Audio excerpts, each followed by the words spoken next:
Right, makadiko muri Zimbabwe. Kumatimana enyika kwese kwamuri zita ndinonzi TJT1. So, panapa nhasi ndauya nenyaya yandauya nayo yevarume vairi vari kushupana. Aiwa tiri vakomana wesocial media kati tinoswera tirimo mastreet acho esocial media. Social media itori mastreet atinotera every day tichiona kuti mune ichi chiri kuitika handizvere. Saka panapa ndine nyaya yamadzibaba Elias. Wekwamutare muno mamutare kudanga mvura kugimboki ndokunisowerawo. Right, madzibaba Elias wari kunetsana nasekuru Kanengo. Right, ipapa paita sekunge vanhu wasimudzirana matemo wakutaurirana mazwi akaipa pasina kumira zvakanaka patsvuka manje sekuru Kanengo namadzibaba Elias. Alright, wari kunetsana nenyaya yeyi. Right, pane munhu akaenda pasowera madzibaba Elias achindobatsirwa. Asvika pasowera madzibaba Elias achindobatsirwa, akabva atanga kuprofitwa namadzibaba Elias. Abva atanga kushandirwa namadzibaba Elias. Saka madzibaba Elias wakasvika pakuudza munhu uya kunzi iwewe wakaromba. Ndo zvinhu zvakukunetsa mumuri, ndo zvinhu zvakunetsa mumuri, wakaromba iwewe. Zvikanzi ya izvo chokwadi izvo ndakaromba izvo ndakandozvitora kwakati but zvakunetsa izvozvi ndakazvitora kwasekuru Kanengo. Muri kuchiona manje point yacho. Zvikanzi zvakushupa izvozvi zvakukonzeresa kuti zvinhu zvichidaiwo ndakazvirombeswa kwasekuru Kanengo. Ipapo manje ndo pakabva pasimuka honye yasekuru Kanengo. Muri kuzviona? Wabva watanga kufonerani? Wabva wafonera madzibaba Elias kuti iwewe uri kuzviona kupi zvinhu zvauri kutaura. Zvikanzi namadzibaba Elias. Anyway, right, wapopotedzana bhozi da kukunzwisai maaudio acho yamadzibaba Elias neyasekuru Kanengo kwachitaurirana pafoni. Saka sekuru Kanengo wakabva wataurirawo madzibaba Elias kuti iwewe ka bhasopo hokoyo wakutamba nemunhu mukuru. Saka ndoda kuti mumboteerere izvozvi zvanditika. Da kuti muteerere audio yasekuru Kanengo kwachiudza madzibaba Elias kwamutare. Inzwai munzwi. Ona within 3 days unowira tuchimbono dowe madzibaba tondoari ni kana musati makundiziva muchandiziva mushemushe, musati makundiziva mucharara pakanaka pa 3 days idzodzidzi ndoziva zvangu pane zvichaitika. Ndipori ipapo ndoda kumbobata ipapo chete. Anditi matozvinzwa. Zvikanzi madzibaba Elias ndikukupai 3 days chete mucharara pakanaka. Saka tikuziva kuti pawaitaura pasekuru Kanengo wachiti madzibaba Elias ndikukupai 3 days. Ndiye kufa here? Ndiye kudini here? Ndiye kusungwa here? Ndiye kuita sei? Atisi kuziva. But sekuru Kanengo manjika awana kugumira ipapo. Inzwai futi zvawakazotaura pamberi pacho. Don't worry. Nini ndiri munhu mukuru on the world pasi rese.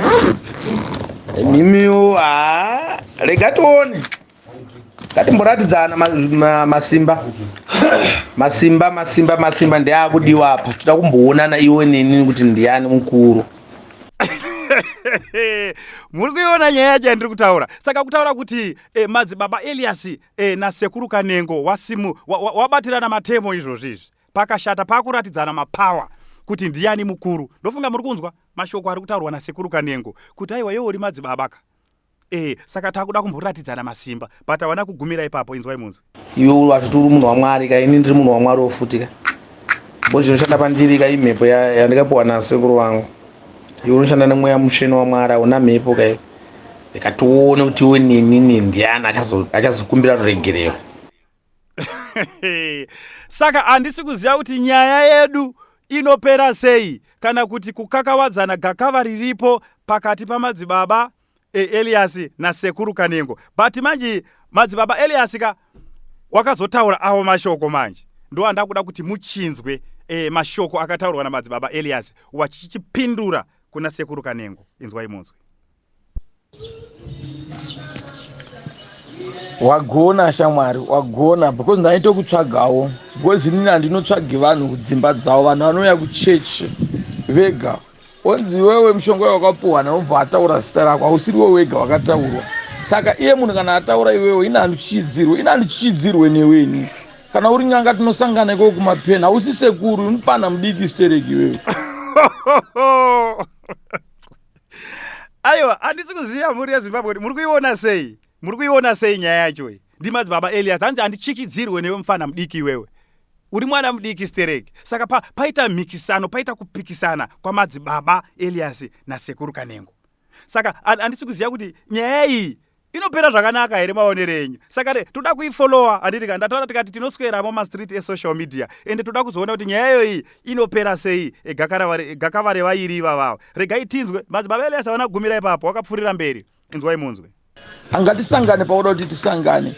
Kana uchigona kuti unouraya iwewe baya izwi rangu randiri kukupa izvo, tisangane kumapena. Handikuchichidzirwe neweni sekuru kudi ungachizitaura kuti sekuru here, ndimbocha zitaura kuti sekuru ni mwana mudiki stereki.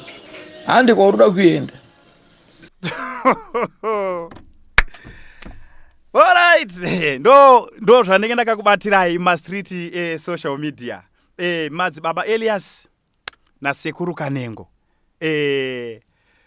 Nenyaya yemunhu akaenda kwamadzibaba Elias. Ndofunga manzwa achitsanangura kuti inini handidainzi munhu pasowe pangu. Munhu akauya ega akadini akataura kuti zvinhu zvakadai.